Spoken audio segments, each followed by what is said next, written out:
So in your account deletion round 2 letter, what you're basically doing now. So let's say the consumer reporting agencies, they replied verified, accurate, validated. In your round 2, you're basically asking for the disclosures, right? So you had requested these disclosures in round 1. Basically, you're opting out, right? And they're giving you a pushback. And they're saying that the information is valid, is verified. So what you need to do now is further insist on them providing proof, because 15 USC 1681 EB, a consumer reporting agency must maintain possible maximum accuracy on the consumer reports that they furnish, right?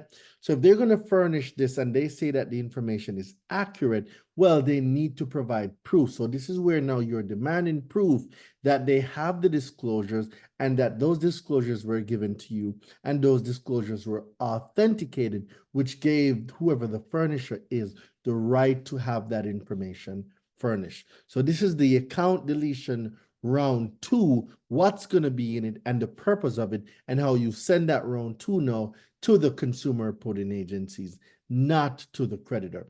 Well, you can send both. So let me retract.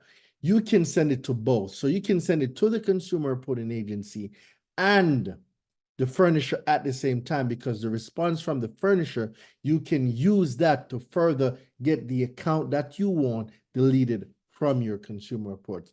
So I stand corrected. You can send it to both, but just make sure you're sending it to both separately, right? Meaning that you're sending one letter addressed to TransUnion, Equifax, or Experian, and then you're sending another letter to like a Capital One, Wells Fargo, Bank of America, whomever that creditor is regarding the account that you want deleted.